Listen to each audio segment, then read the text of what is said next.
Come to easy medical notes. Acute coronary syndrome. Acute coronary syndrome is both unstable angina and myocardial infarction. It is a condition associated with sudden decrease in blood flow to heart. It is an emergency condition. It is due to rupture of plaque or clot formation. The main criteria to diagnose acute myocardial infarction or acute coronary syndrome is increase of cardiac biomarkers, that is troponin. Then next is ST segment elevation and T wave abnormalities or even bundle branch blocks. Having a pathological Q waves in ECG. There is a Grace score or Phillips class to classify acute coronary syndrome. It has systolic blood pressure, heart rate, age, creatinine level, ST segment deviation, and elevated cardiac enzyme levels. All these criteria are taken to jot down the points for coronary syndrome or acute coronary syndrome prophylaxis or treatment. Clinical features of coronary or acute coronary syndrome are prolonged cardiac pain or chest pain with throat pain, arm pain, epigastric or back pain, then anxiety and fear of impending death, nausea, vomiting, breathlessness, collapse, or syncope. On physical examination, signs of pallor, sweating, tachycardia, signs of vagal activation, that is vomiting, bradycardia, signs of impaired myocardial function, that is hypotension, oliguria, cold peripheries, narrow pulse pressure, raised jugular venous pressure, third heart sound, quiet first heart sound, diffuse apical impulse, lung crepitations, and low grade fever. Complication of acute coronary syndrome causes mitral regurgitation or pericarditis. In coronary syndrome, the arrhythmias from ventricular fibrillation, tachycardia, ectopics till atrial fibrillation, tachycardia, bradycardia, or atrioventricular block can be seen. In coronary syndrome, there is recurrent arrhythmias or recurrent angina. In clinical features, with arrhythmias and angina, there can be acute heart failure, pericarditis, Dressler syndrome, papillary muscle rupture, ventricular septum rupture, ventricular rupture, embolism, or ventricular aneurysm.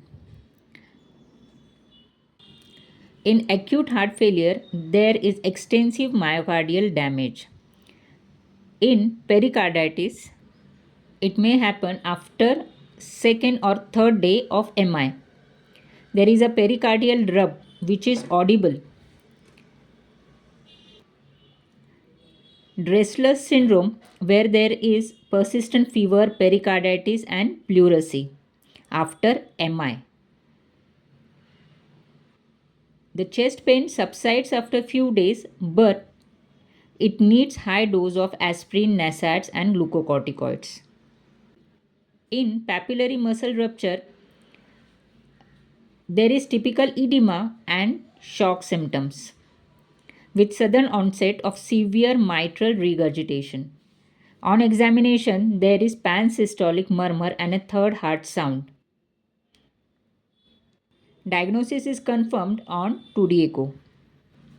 In ventricular septum rupture, their treatment needs to be an emergency surgical repair where there is sudden deterioration with loud pansystolic murmur radiating to right sternal border, which is from acute mitral regurgitation. Rupture of intraventricular septum causes left to right shunt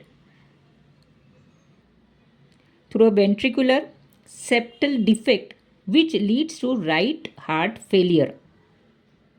Other clinical feature is embolism, where a thrombus form on an endocardial surface after an infarcted myocardium. The treatment for it is prophylactic anticoagulants and early mobilization. In ventricular aneurysm, there is occlusion of the infarct related vessel and surgical removal of a left ventricular aneurysm is needed. In investigations of acute coronary syndrome, ECG stands the first line. Here there is ST elevation due to current injury to myocardium. Then here is progressive loss of R wave and there is pathological Q wave.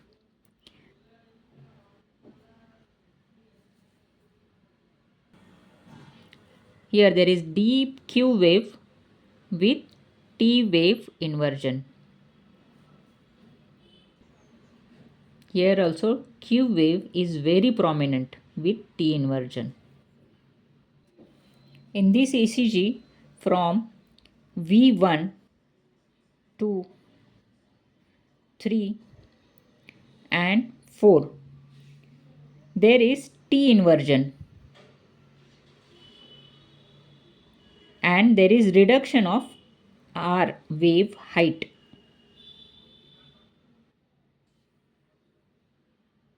suggesting of non-ST elevation myocardial infarction. In this ECG, there is ST elevation in lead 1, AVL, V2, V3, V3, V4, V4, V5, V5 and V6.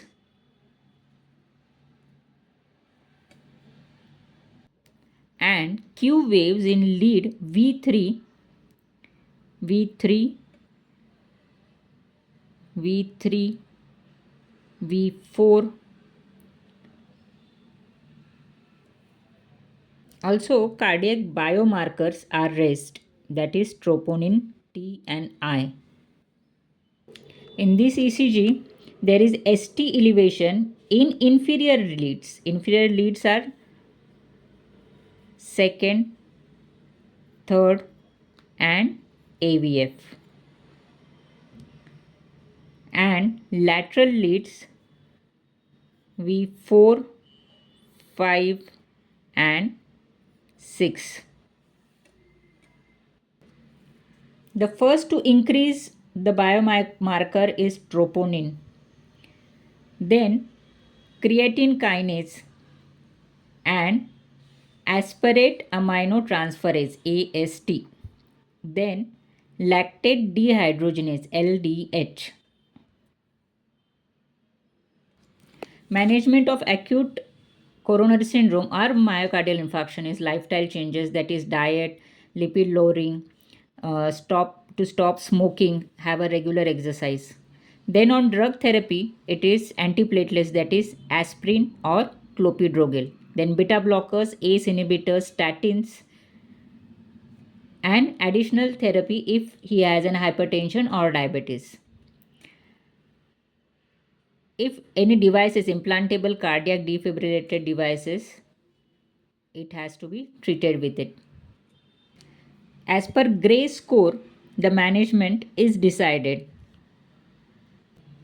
Analgesia also plays a good role in it, giving intravenous opiates like morphine sulfate 5 to 10 mg or diamorphine 2.5 to 5 mg with antiemetics like metoclopramide 10 mg. Thrombolytic therapy given by the drugs tenecteplase and retiplase, and antithrombotic therapy given with drugs aspirin, tegagrelor, clopidogrel, tirofiban, or apixaban. Contraindications of thrombolytic therapy are active internal bleeding, any hemorrhage, subarachnoid or intracerebral hemorrhage, uncontrolled hypertension, recent surgery within 1 month, recent trauma, and high probability of acute or peptic ulcer and pregnancy. For chest pain or anti-anginal therapy, sublingual glyceryl trinitrate 300 to 500 microgram or intravenous nitrates like glyceryl nitrite, then with beta blockers and nifedipine and amlodipine.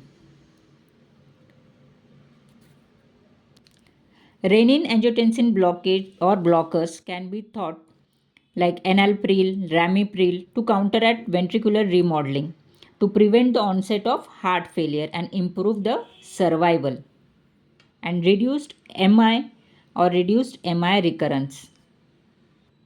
Patients with left ventricular dysfunction are given spironolactone or eplerenone. Lipid lowering therapy is a must